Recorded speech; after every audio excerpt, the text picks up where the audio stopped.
Hello everyone. आज का ये वीडियो आप देख रहे हो, ये exclusively chapter number 6, chapter number rather it is 10।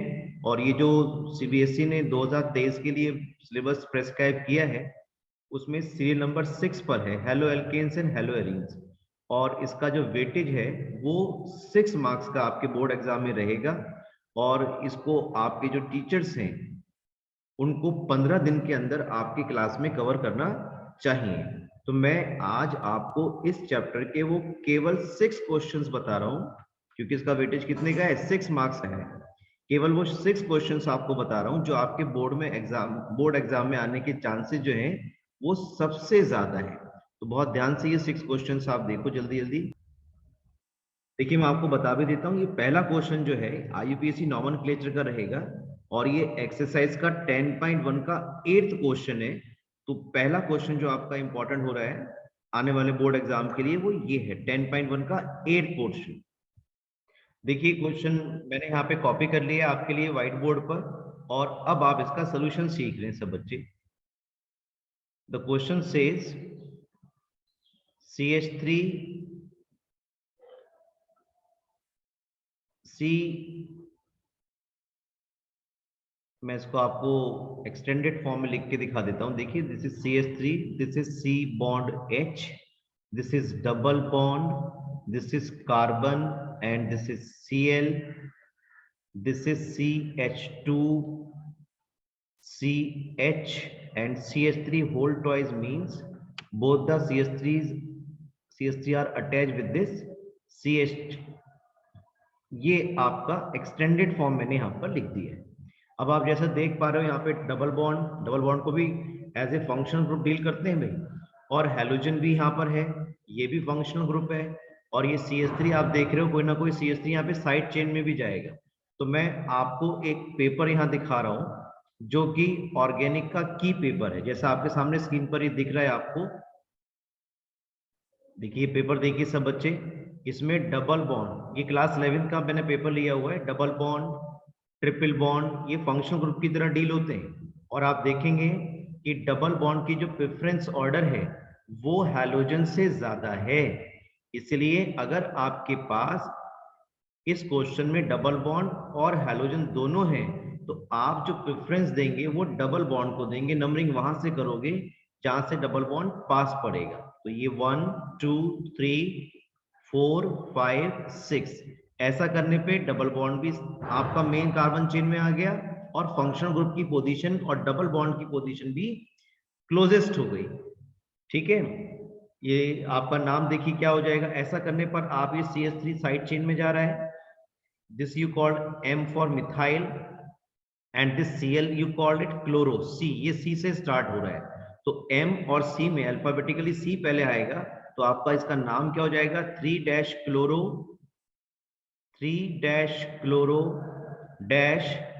5 methyl and this is 5 methyl and total 6 carbon है हेक्स। और नंबर 2 पर आप देख पा रहे हो डबल बॉन्ड है, double bond starts with the carbon number 2, तो this is hex dash 2 dash in, right. तो ये क्वेश्चन नंबर 1 आपका रहा। दूसरा जो क्वेश्चन है, सेकंड क्वेश्चन मैं बता रहा हूं आपको आउट ऑफ 6। सेकंड क्वेश्चन जो है वो मेरी तरफ से आपके लिए क्वेश्चन नंबर 10.5 जो इंटेक्स क्वेश्चन है उसका 5th पार्ट है। ये वाला क्वेश्चन बहुत ही आसान रिएक्शन है, आपको मालूम है ये रिएक्शन का नाम है फिनकेल्स्टीन रिएक्शन और ये ड्राई एसीटोन की प्रेजेंस में कराई जाती है। तो आप ये मान के चलें, अंडरस्टूड है कि यहाँ पे ड्राई एसीटोन होना चाहिए। तो बहुत ही आसान हैलोजन एक्सचेंज रिएक्शन है। क्या प्रोडक्ट बन रहा है वो आप सीखिए जल्दी से। यहाँ पे हैलोजन एक्सचेंज हो जाएंगे, Br I की जगह चला जाएगा और I Br की जगह ले लेगा।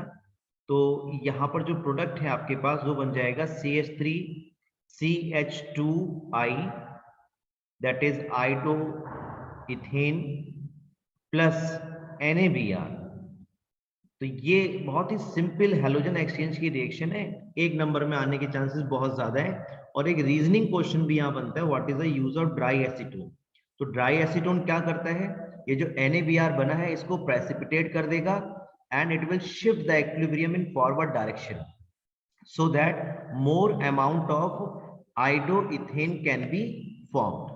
तो ड्राई एसीटोन का काम क्या है? इक्विलिब्रियम को फॉरवर्ड डायरेक्शन में शिफ्ट करना according to Le Chatelier principle, और जो अमाउंट है आइडो इथेन का वो और ज्यादा बनेगा। तो ये दूसरी रिएक्शन थी।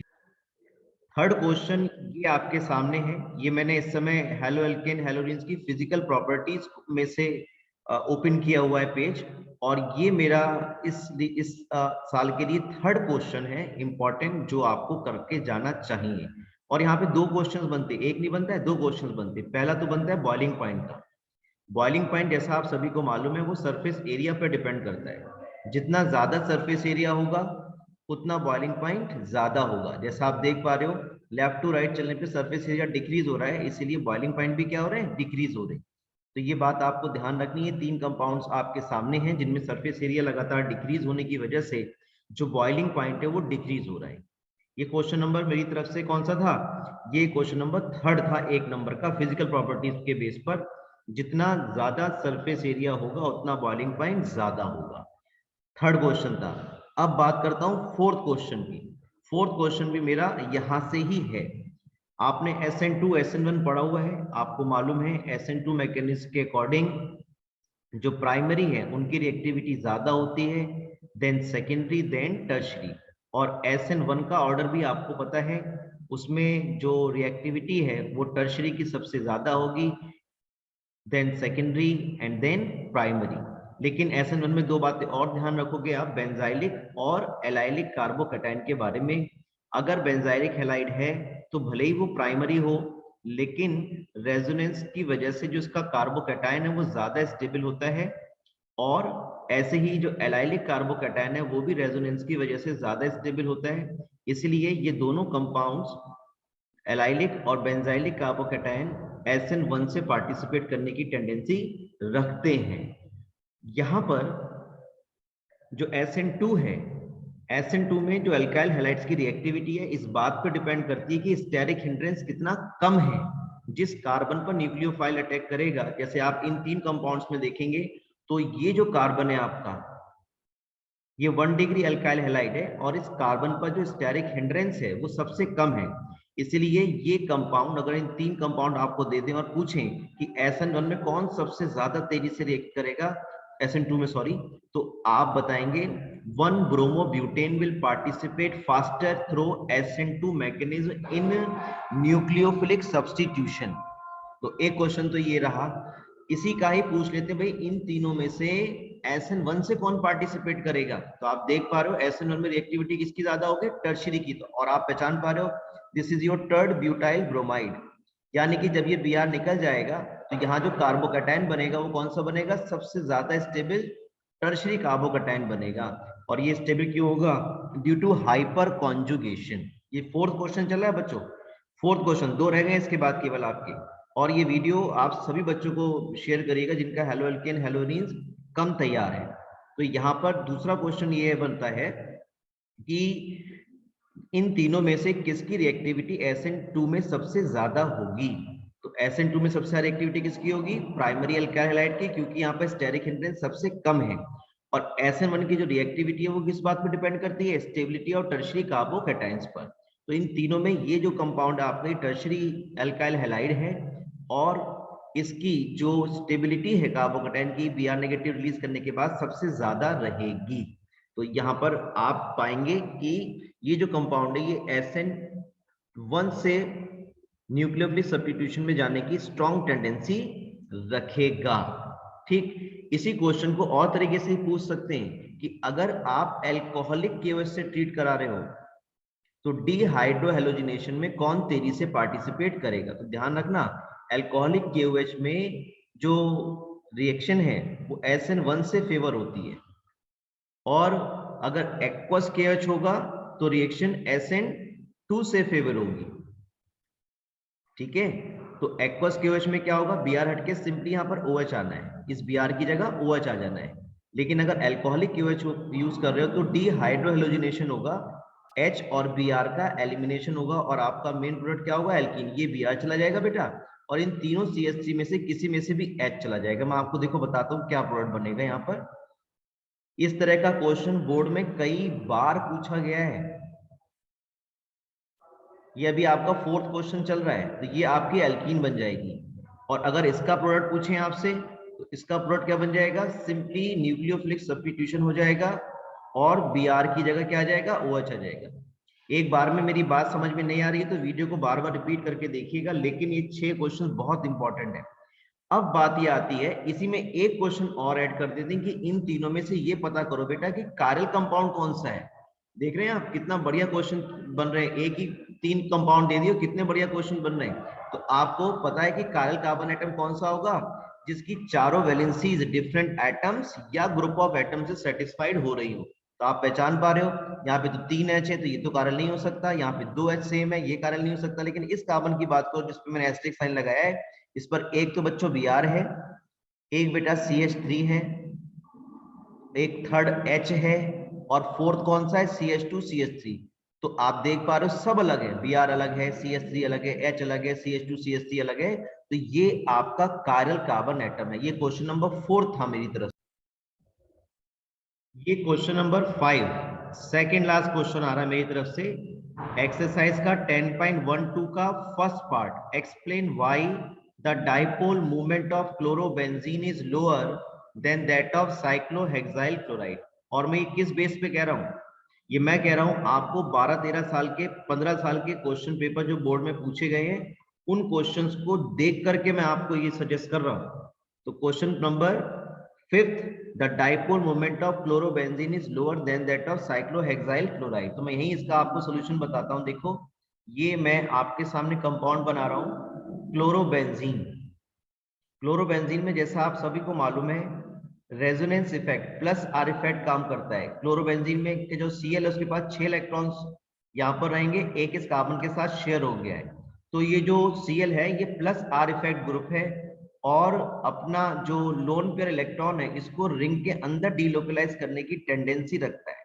जैसे ये लोन पेयर इलेक्ट्रॉन्स रिंग के अंदर डीलोकलाइज होंगे बच्चों, आप देखेंगे ये कार्बन ऑफ बेंजीन और Cl के बीच में यहाँ पर डबल बॉन्ड डेवलप हो जाएगा और ये जहां से इलेक्ट्रॉन दूर जा रहे हैं उस पर चार्ज पॉजिटिव यानी कि Cl एटम पर, जहां इलेक्ट्रॉन्स पहुंच रहे हैं यानी कि ऑर्थो पोजीशन में वहां चार्ज नेगेटिव। ये आपके सामने साइक्लोहेक्साइल क्लोराइड है, ये साइक्लोहेक्साइल क्लोराइड है। जो डाइपोल मोमेंट की यहां बात हो रही है, ये डाइपोल मोमेंट एक्चुअल में प्रोडक्ट है, इसको म्यू से हम डिनोट करते हैं। ये प्रोडक्ट है चार्ज इनटू डिस्टेंस का। तो देखिए यहाँ पे दोनों जो एटम्स हैं कार्बन और Cl ही हैं, चाहे वो क्लोरोबेंजीन हो चाहे वो साइक्लोहेक्साइल क्लोराइड है। यहाँ भी कार्बन है बेटा और Cl है, यहाँ भी कार्बन है और Cl है। तो चार्ज का मैग्नीट्यूड लगभग दोनों पे कैसा रहेगा, सेम रहेगा। लेकिन ये जो डिस्टेंस वाला फैक्टर है ये इसको अफेक्ट कर रहा है। आप जैसा कि देख पा रहे हो यहाँ पर ये पार्शियल डबल बॉन्ड करेक्टर आ गया है और यहाँ पर क्या है, केवल C बॉन्ड सिंगल बॉन्ड है। और जैसा आपको मालूम है जो C सिंगल बॉन्ड Cl रहेगा उसकी बॉन्ड लेंथ कैसी होगी, ज्यादा होगी than C double bond Cl। तो जाहिर सी बात है जब ये डिस्टेंस ज्यादा है साइक्लोहेक्साइल क्लोराइड में C बॉन्ड Cl की, तो जो मैग्नीट्यूड है डाइपोल मोमेंट का वो कैसा आएगा, ज्यादा आएगा। जबकि जो क्लोरोबेंजीन है आपका ये वाला कंपाउंड, क्लोरोबेंजीन में पार्शियल डबल बॉन्ड करेक्टर होने की वजह से बॉन्ड लेंथ कैसी हो जाएगी, छोटी हो जाएगी और इसीलिए जो डाइपोल मोमेंट की वैल्यू है वो क्लोरोबेंजीन की कैसे आएगी, लोअर आएगी। तो ये क्वेश्चन नंबर मेरी तरफ से 5th था। देखिए 10.22 का लास्ट 6th क्वेश्चन आ रहा है मेरी तरफ से। 10.22 का 6th portion, methyl chloride is treated with KCN। ये लास्ट क्वेश्चन है, मिथाइल क्लोराइड। ये सारा जो मैं आपको बता रहा हूँ 6 के 6 क्वेश्चंस आप देखिएगा 12-13 साल के क्वेश्चन पेपर प्रीवियस ईयर्स के बोर्ड के, तो उसमें आपको देख के पता चल जाएगा कि हाँ बहुत ज्यादा पॉसिबिलिटी है इन क्वेश्चंस के आने की। तो इसका आपको प्रोडक्ट लिखना है केवल, ठीक है। तो देखिए क्या प्रोडक्ट हो जाएगा, यहाँ पे CN बन जाएगा और ये यहाँ पर KC आ जाएगा। कितना आसान क्वेश्चन है। और एक बात, ये क्वेश्चन ऐसे भी पूछा जा सकता है कि आपको ये दोनों इक्वेशंस ही दे दें कि भाई KCN दे दें और AgCN दे दें, तो यहां पर प्रोडक्ट थोड़ा चेंज होगा। यहां प्रोडक्ट क्या बनेगा बच्चों, CH3NC बनेगा, आइसोसाइनाइड बनेगा, और साथ में AgCl एलिमिनेट हो जाएगा इस तरह से। तो ये क्वेश्चन आपके पास एग्जाम्पल की फॉर्म में भी है, ध्यान रखेंगे। अगर KCN से कराएंगे तो साइनाइड, और AgCN के साथ करोगे तो आइसोसाइनाइड। ये देखिए क्वेश्चन आपके सामने आ गया, haloalkanes react with KCN to form alkyl cyanide as main product while AgCN form isocyanide as the chief product। देखिए इन्होंने ये नहीं कहा कि दूसरा वाला कंपाउंड नहीं बनेगा आइसोसाइनाइड, ये बहुत फोकस कर रहे हैं कि मेन प्रोडक्ट आपका अगर KCN से कराओगे तो साइनाइड्स बनेंगे, जैसा अभी मैंने लिख के दिखाया आपको, और अगर AgCN से कराओगे तो आइसोसाइनाइड बनेंगे। इसका रीजन भी आपसे जानना चाह रहे हैं, तो इसका मेन रीजन क्या है, KCN प्रीडोमिनेंटली आयनिक कंपाउंड है और maximum CN negative ion solution में फर्निश करेगा। अब जब ये CN नेगेटिव सोल्यूशन में फर्निश हो गए तो दोनों काम हो सकते हैं कि ये CH3 इस CN के साथ बॉन्ड बनाए, या ये CH3 इस NC के साथ बॉन्ड बनाए। भाई आपको मालूम है कि CN जो है एम्बिडेंटेड लिगेंड है भाई, इसमें दो डोनर साइड्स होती हैं, कार्बन से भी डोनेशन हो सकता है और N से भी हो सकता है। तो अगर डोनर एटम कार्बन है तो साइनाइड्स बनेंगे, और अगर डोनर एटम नाइट्रोजन है तो आइसोसाइनाइड बनेंगे। क्योंकि KCN आयनिक है तो वहां पे CN नेगेटिव आयंस बहुत एक्सेस में सोल्यूशन में अवेलेबल रहेंगे, और इसके दोनों ही एटम जो है डोनेट करने की पोजीशन में रहेंगे, कार्बन भी और नाइट्रोजन भी। लेकिन क्योंकि C सिंगल बॉन्ड CN की बॉन्ड स्ट्रेंथ ज्यादा होती है than C single bond NC, इसीलिए ये वाला जो बॉन्ड है वो मेजर तरीके से बनेगा। भाई हमेशा यूनिवर्स में वो प्रोसेस होगा जो स्टेबिलिटी को लीड करेगा। तो क्योंकि C bond is more stable then C bond CN, इसीलिए जो मेन कंपाउंड बनेगा, मेन प्रोडक्ट बनेगा मिथाइल ब्रोमाइड की रिएक्शन KCN से कराने पर वो मिथाइल साइनाइड बनेगा। जबकि AgCN के साथ क्या बात है, AgCN मेनली क्या है, कोवेलेंट है। जब ये कोवेलेंट है AgCN, तो आप समझ पा रहे हो ये जो नाइट्रोजन एटम है ये फ्री है, और जो ये कार्बन है ये सिल्वर के साथ कोवेलेंट बॉन्ड के थ्रू बॉन्डेड है, तो ये फ्री नहीं है। यहाँ पर कौन सा एंड फ्री है, केवल नाइट्रोजन फ्री है। तो इसीलिए यहाँ पर जो बॉन्ड बनेगा CH3 का मेनली वो किसके साथ बनेगा बच्चों, CH3Br के N के साथ बनेगा। तो यही बात है यहाँ पर। However, AgCN is mainly covalent in nature and nitrogen is free to donate electron pair forming isocyanide as the main product। ऐसा नहीं है साइनाइड्स नहीं बनेंगे, लेकिन आपको नंबर नहीं मिलेंगे कि आप उसमें AgCN के साथ CH3CN बनाए और नंबर मिलेंगे, नहीं मिलेंगे। आपसे पूछा ही है ये मेन प्रोडक्ट, और आपको मेन प्रोडक्ट पे ज्यादा फोकस करना है। तो ये बहुत अच्छी रीजनिंग का क्वेश्चन है। ये मेरी तरफ से 6 क्वेश्चंस हैं, आपके साथ 6 क्वेश्चंस हैं आपके लिए, जो बोर्ड में आने के चांसेस बहुत ज्यादा है हेलो एल्केन हेलोरिन्स के।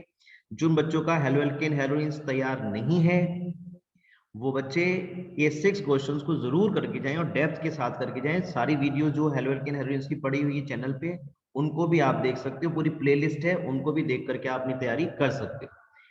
फिर और कोई चैप्टर हम लेंगे जिसके 6 क्वेश्चंस आपको बताएंगे weightage wise. All the very best.